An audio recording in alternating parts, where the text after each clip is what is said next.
Hello అండి, welcome back to our channel. ఈరోజు story అందాల రాక్షసి ఎపిసోడ్ 18.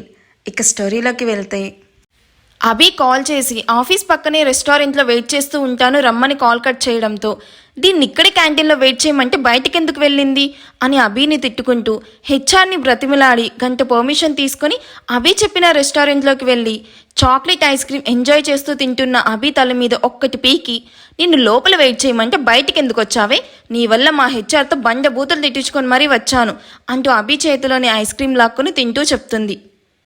ఓసే కకృతి మొహందానా, కావాలంటే ఇంకొకటి ఆర్డర్ చేసుకో, నేను తినేది లాక్కొని తింటావేంటే అంటూ వెయిటర్ని పిలిచి తన కోసం మరొకటి ఆర్డర్ చేస్తుంది.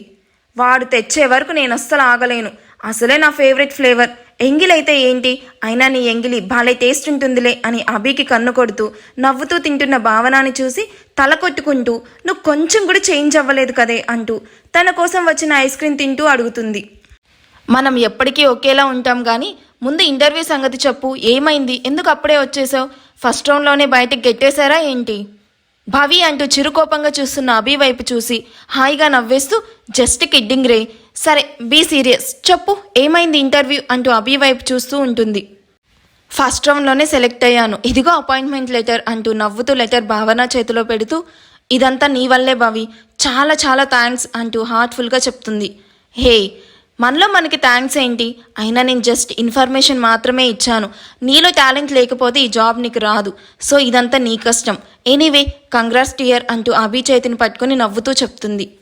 అభి నవ్వుతూ, థ్యాంక్స్ బావి, ఇంకో 1 వీక్లో జాయిన్ అవ్వాలి, ఆలోపు మంచి హౌస్ చూడాలి, ఇక్కడికి సామాన్లన్నీ షిఫ్ట్ చేయాలి, గ్రోసరీస్ కూడా తెచ్చుకోవాలి, హబ్బో చాలా పనులున్నాయి.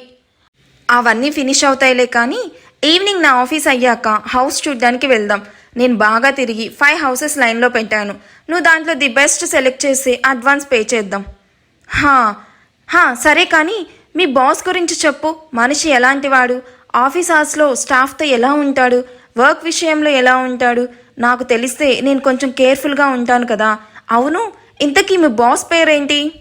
ఏంటి, బాస్ పేరు కూడా ఇంకా తెలియదా అని షాకింగ్ ఎక్స్ప్రెషన్ ఇస్తూ, ఇంతకీ మన కంపెనీ నేమైనా తెలుసా లేక అది కూడా తెలియదా అని వెటకారంగా అడుగుతుంది. హీ అంటే బావి, సెలెక్ట్ అయ్యాక తెలుసుకోవచ్చులే అని ముందే ఎందుకు తెలుసుకోవడం అని అంత డీప్గా వెళ్ళలేదు. మార్నింగ్ కూడా ఆఫీస్ వైపు చూడకుండా ఇంటర్వ్యూ టైం అవుతుందని హడావిడిగా వెళ్ళిపోయాంగా, అందుకే అంతగా పట్టించుకోలేదు.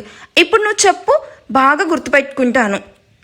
ఇంకా నయం, ఇంటర్వ్యూలో మన కంపెనీ నేమ్ ఏంటని అడగలేదు, అలా అడుగుంటే నువ్వు చెప్పే ఆన్సర్కి నీకు ఇంటర్వ్యూ ఉందని ఇన్ఫర్మేషన్ ఇచ్చినందుకు నన్ను ఇద్దరిని బయటకు గెంటేసేవాళ్ళు. హబ్బా, ఇప్పుడు అడుగుతున్నావు కదా, చెప్పు బావి.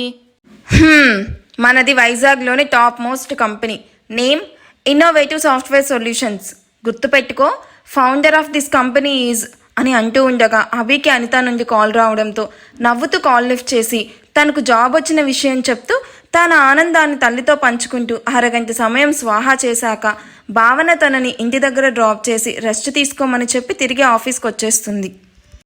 హలో అంటూ గంభీరంగా వినిపిస్తున్న ఆయుష్ వాయిస్ విని కృష్ణదేవ్ వణికే చేతులతో మొబైల్ని చేత్తో గట్టిగా పట్టుకొని, హలో ఆయుష్, ఆర్ యూ ఫ్రీనా, నీతో మాట్లాడాలి అంటూ పొడిపొడిగా భయంగా అడుగుతాడు. నేను మీటింగ్లో ఉన్నాను, కాల్ యూ లేటర్ మావయ్య.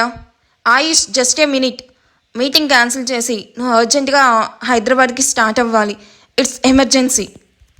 వాట్, హైదరాబాద్ రావాలా, అది కూడా ఇప్పుడు అని కోపంగా అరిచి తన వైపే చూస్తూ ఉన్న అందరి వైపు చూసి ఫేక్ స్మైల్తో ఎక్స్క్యూజ్ మీ అంటూ ఆ మీటింగ్ రూమ్ నుండి బయటకు వచ్చి, హ్యావ్ యూ గాట్ మ్యాడ్ మావయ్య, ఇది నాకు ఎంత ఇంపార్టెంట్ మీటింగో తెలిసి కూడా మీటింగ్ మిడిల్లో కాల్ చేసి హైదరాబాద్ రమ్మంటున్నారు, అంత ఎమర్జెన్సీ అయితే నిష్కి కాల్ చేయండి, నేను రావడం కుదరదు, ఇది 2000 crores ప్రాజెక్టు, దీన్ని నేను మిస్ చేసుకోలేను అంటూ విసుగ్గా కాల్ కట్ చేయబోతాడు.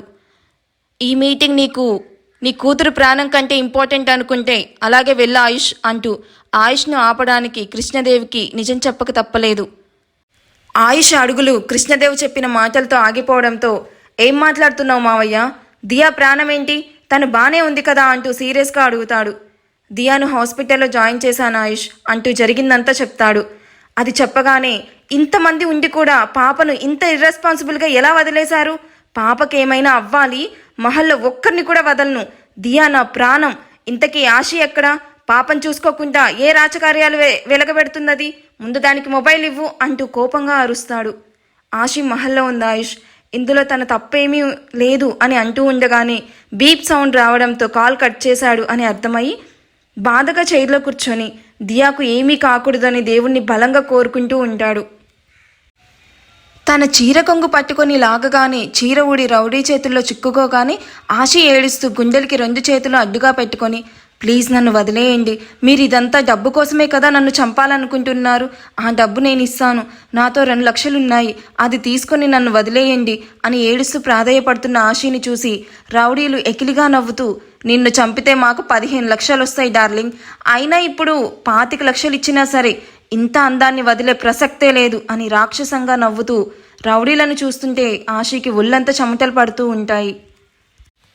ఇంకా దాంతో మాటలేంట్రా, అడ్డుగా ఉన్నవి కూడా లాగేసాయి అంటున్న రౌడీ మాటలకు తన వైపే క్రూరంగా నవ్వుతూ వస్తున్న రౌడీని చూసి ఆశీ భయంగా అడుగులు వెనక్కి వేస్తూ ఉండగానే వెనక నిల్చుకోనున్న రౌడీని తగిలి అక్కడే ఆగిపోతుంది.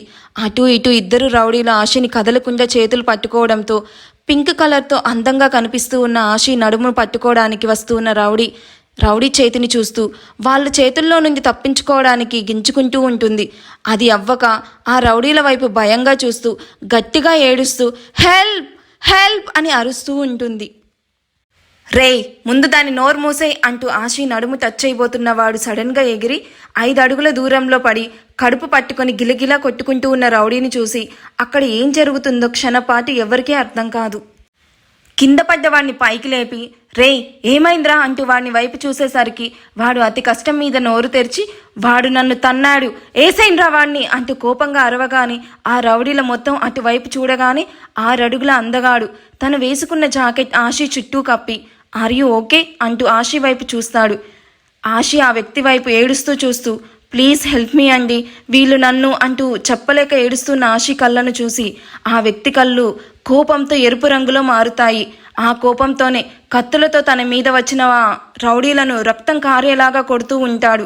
ఈలోపు ఆశీ కింద పడ్డ తన చీరను పక్కకు వెళ్ళి కట్టుకొని వస్తూ ఉండగా ఆశీను అనుభవించకపోయినా చంపాలని డిసైడ్ అయిన రౌడీ ఆశీను వెనక నుండి చంపడానికి కత్తి తీసుకుంటాడు. ఆశీని కాపాడింది ఎవరు గెస్ చేయింది చూద్దాం. ప్రణవిని తీసుకుని మహల్కి వెళ్ళిన సూర్యదేవ్ ఫాస్ట్గా మహల్లోకి వెళ్తూ ప్రణవి వెళ్ళి ఆశీని తీసుకురా ఫాస్ట్ అంటూ ప్రణవిని ఆశీ రూమ్లోకి పంపి కృష్ణదేవికి కాల్ చేసి దియా హెల్త్ కండిషన్ ఎలా ఉందో అని మాట్లాడుతూ తనకు తెలిసిన టాప్ మోస్ట్ డాక్టర్స్తో బ్యాక్ టు బ్యాక్ కాల్స్ మాట్లాడుతూ బిజీగా ఉంటాడు. ఆశీ రూమ్లోకి వెళ్ళిన ప్రణవి ఖాళీ రూమ్ని చూసి నవ్వుకుంటూ నీ కోడలు మహల్లో లేదని తెలిస్తే ఏమైపోతావు మావయ్య, అయినా అది జస్ట్ పాసింగ్ క్లౌడ్ లాంటిది, అలా వచ్చింది ఇలా వెళ్ళిపోయింది, ఎప్పటికైనా నేనే నీ కోడల్ని మావయ్య, అది బ్రతికుంటే ఎప్పటికైనా దానికి నిజం తెలిసే అవకాశం ఉంది, అలా తెలిస్తే నా ప్రేమ ఎప్పటికీ గెలవదు సరే కదా, బావ నన్ను ఎప్పటికీ దగ్గరికి కూడా రానివ్వడు, అందుకే దాని చావుకి ఈరోజు ముహూర్తం పెట్టాను, ఈ పాటికి అది రౌడీల చేతుల్లో చచ్చుంటుంది, ఇటు ఆ పిల్ల పిశాచి కూడా ఊపిరాడక చస్తుంది, డిప్రెషన్లో ఉన్న బావను నా వైపు ఎలా తిప్పుకోవాలో నాకు బాగా తెలుసు, ముందు దాన్ని చంపారో లేదో కనుక్కోవాలి అని డోర్ లాక్ చేసి రౌడీలకు కాల్ చేస్తుంది. ఈడియట్స్ కాల్ లిఫ్ట్ చేయడం లేదేంటి అని రింగ్ అవుతూ ఉన్న రౌడీల కాల్ లిఫ్ట్ చేయకపోయేసరికి తాగుబోతు వెధవలు, మిగిలిన పేమెంట్ ఇచ్చేటప్పుడు చెప్తాను వీళ్ళ పని, ఎక్కువసేపు ఇక్కడే ఉంటే మావయ్యకి డౌట్ వస్తుంది అనుకుంటూ అయ్యో మావయ్య మావయ్య అని కంగారుగా పిలుస్తూ కిందకి పరిగెడుతుంది. డాక్టర్స్తో బిజీగా కాల్ మాట్లాడుతూ ఉన్న సూర్యదేవ్ ప్రణవి అరుపులకు కాల్ కట్ చేసి ప్రణవి ఏమైందమ్మా, ఎందుకలా అరుస్తున్నావు, ఆశీ ఎక్కడా? మావయ్య ఆశీ రూమ్లో లేదు మావయ్య, రూమ్లోనే కాదు పైన ఎక్కడా కనిపించలేదు. వాట్, కనిపించకపోవడం ఏంటి, రూమ్లోనే పడుకుందని నువ్వే కదా చెప్పావు. హా అప్పుడు పడుకునే ఉంది మావయ్య, మనం వచ్చేసరికి మహల్లో లేదు. మహల్లో లేకపోవడం ఏంటి, పిచ్చిగా మాట్లాడుకు ప్రణవి అంటూ సీరియస్గా చెప్పి కోపంగా ఇంట్లో ఉన్న మెయిడ్స్ అందరినీ పిలిచి ఆశీ గురించి అడుగుతారు. ప్రణవి మేడం చెప్పింది నిజమే సార్, ఆశీ మేడం మహల్లో లేరు, మీరు టాబ్లెట్స్ తీసుకెళ్ళమని చెప్పాక నేను రూమ్లోకి వెళ్ళేసరికి మేడం లేరు, దియా పాప ఊపిరాడక బెడ్ మీద కొట్టుకుంటూ కనిపించింది, ఆ తర్వాత కృష్ణదేవ్ సారు పాపను తీసుకుని వెళ్ళాక మేము మహల్ మొత్తం చూశాము, మేడం ఎక్కడ కనిపించలేదు అంటూ భయంగా చెప్తుంది. హో గాడ్, సడన్గా ఆశీ ఎక్కడికి వెళ్ళింది, ఈ విషయం ఆయుష్కి తెలిస్తే ఎవరిని ప్రాణాలతో వదిలిపెట్టాడు అని టెన్షన్తో నుదుటి మీద పడుతున్న చెమటల్ని తుడుచుకుంటూ సోఫాలో కూలబడతాడు.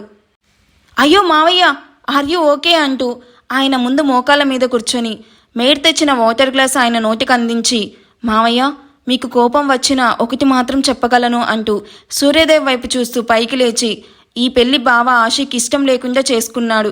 ఆ విషయం గురించి మీకు తెలుసు. అందుకే ఇంట్లో మనం ఎవరూ లేని టైం చూసి ఆశి ఇంట్లో నుండి వెళ్ళిపోయింది.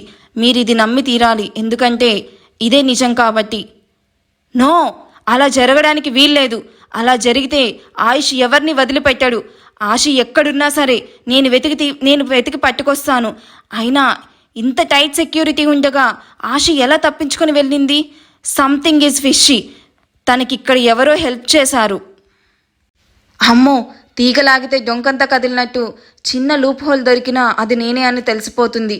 అయినా తెలిసే అవకాశం కూడా లేదులే, ఎందుకంటే సీసీ కెమెరాస్ ఆ టైంలో పని చేయకుండా చేశాను కాబట్టి నా గురించి తెలిసే అవకాశమే లేదు అని కన్నింగా నవ్వుకుంటూ, అది తర్వాత ఆలోచిద్దాం, ముందు హాస్పిటల్కి వెళ్దాం పదమావయ్య, పాపం దియాకి ఎలా ఉందో ఏంటో అని కన్నీళ్లు తుడుచుకుంటూ చెప్తుంది. దియా గుర్తుకు రావడంతో సూర్యదేవ్ ప్రణవీని తీసుకుని హాస్పిటల్కి స్టార్ట్ అవుతాడు. దియాకి ఐసీయూ రూమ్లో ట్రీట్మెంట్ జరుగుతుందని చెప్పడంతో అటుగా వెళ్ళిన సూర్యదేవ్కి ఐసీయూ రూమ్ ముందు బాధగా కూర్చొని కృష్ణదేవ్ని చూసి ఫాస్ట్గా నడుస్తూ, కృష్ణ, దియాకి ఎలా ఉంది అని కంగారుగా అడుగుతాడు. సూర్యదేవ్ని చూసిన కృష్ణదేవ్ బాధగా మొహాన్ని పైకెత్తి, పాప కండిషన్ చాలా క్రిటికల్గా ఉందని అంటున్నారు. పాప హార్ట్ బీట్ కూడా వీక్గా కొట్టుకుంటుందంట. పాపకి ఎలక్ట్రోకన్వల్సివ్ థెరపీ కూడా ఇస్తున్నారని చెప్పి కన్ను రెప్పల చాటున దాగి ఉన్న కన్నీళ్లను తుడుచుకుంటూ, దియాని అలా చూస్తుంటే ప్రాణం పోతుందిరా అంటూ సూర్యదేవుని హక్ చేసుకొని బాధగా కళ్ళు మూసుకుంటాడు. తండ్రి చెప్పిందంతా విని ప్రణవి మొహాన్ని పైకి బాధగా పెట్టుకున్నా లోపల క్రూరంగా నవ్వుతూ, అయితే నేను అనుకున్నట్టు ఈ పిల్ల రాక్షసి చచ్చే ఛాన్సెస్ ఎక్కువగానే ఉన్నాయి అని నవ్వుకుంటూ గ్లాస్ డోర్లో నుండి ఒళ్ళంతా వైర్స్ పెట్టుకుని మెడిసిన్స్ ద్వారా ప్రాణాలను పోరాడుతూ ఉన్న దియాని చూసి నవ్వుకుంటూ ఉంటుంది. కృష్ణదేవ్ సడన్గా ఏదో గుర్తొచ్చినట్టు సూర్యదేవ్ నుండి దూరంగా జరిగి, ఇద్దరే వచ్చారు, ఆశి ఎక్కడా? తనని కూడా తీసుకురమ్మని చెప్పాను కదా. ఆశి మహల్లో లేట్ డాడ్, తను మనందరినీ మోసం చేసి మహల్ నుండి పారిపోయింది. ప్రణవి అంటూ కోపంగా అరిచిన సూర్యదేవ్ వైపు చూసి, సారీ మావయ్య, ఏదో బాధలో అలా అన్నాను. దియాకి ఇలా అవ్వడానికి కారణం తనే. దియాను కేర్ఫుల్గా చూసుకొనుంటే దియా మన అందరి కళ్ళ ముందే నవ్వుతూ తిరిగేది అని ఏడుస్తూ చెప్తుంది. ఆశి దియాని సరిగ్గా చూసుకోవట్లేదని ఎవరు చెప్పారు? తను వచ్చిన కొద్ది రోజుల్లోనే పాపను చాలా బాగా మార్చింది. దియా కూడా ఆశని వదిలి ఉండలేనంత ప్రేమని పెంచుకుంది. నిజ నిజాలు తెలియకుండా నా కోడలి మీద నిందలు వేస్తే ఊరుకోను. అది కాదు మావయ్య, మరి అంత ప్రేమ ఉంటే దియాను అలా ఎందుకు వదిలేసి వెళ్ళిపోతుంది? ప్రణవి, నువ్వు నోర్ముయ్ అంటూ కఠినంగా వినిపించిన కృష్ణదేవ్ వాయిస్కి మొహం ముడుచుకొని బెంచ్ మీద కూర్చుంటుంది.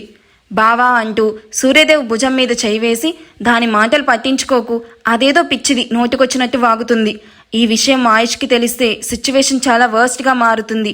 వాడు ఆల్రెడీ స్టార్ట్ అయి ఉంటాడు, ఏ క్షణమైనా రావచ్చు. ఆయుష్కి దియా గురించి చెప్పావా? హో గాడ్, ఇప్పుడు ఏం చెయ్యాలి అని సూర్యదేవ్ కనతలు రుద్దుకుంటూ అటు ఇటు తిరుగుతూ ఉంటాడు. ఆశీను వెనుక నుంచి అయినా సరే చంపాల్సిందే అని కత్తి పట్టుకొని ఆశీ వెనుకనే దూసుకుపోతున్న రౌడీని చూసిన అతను ఫాస్ట్గా ఆశీను పక్కకు లాగడంతో ఆశీ కడుపులో దూరాల్సిన కత్తి అతని భుజానికి బలంగా దిగుతుంది. అది చూసిన ఆశీ చెవులు రెండు గట్టిగా మూసుకొని ఆ అని అరుస్తూ భయంతో స్పృహ తప్పి పడిపోతుంది. తన భుజానికి దిగిన కత్తిని చూసి అతను కోపంగా రౌడీలను పైకి కూడా లేవకుండా తుక్కుగా కొట్టి మొబైల్ తీసుకుని ఎవరికో కాల్ చేస్తాడు. వెంటనే కొంతమంది 2 కార్స్లో వచ్చి ఆ రౌడీలను తీసుకుని అక్కడి నుండి వెళ్ళిపోతారు.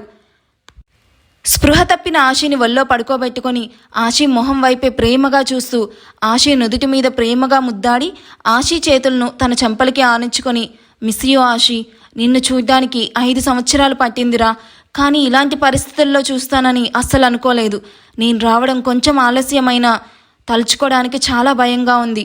మహల్లో ఉండాల్సిన నువ్వు ఇక్కడెందుకున్నావు అంటూ పక్కన పడ్డ చిన్న పౌచ్లో 2 లక్షల వైపు అనుమానంగా చూస్తూ ఆశీని ఎత్తుకుని కార్ స్టార్ట్ చేసి అక్కడి నుండి వెళ్ళిపోతాడు మోహిత్ చౌహాన్.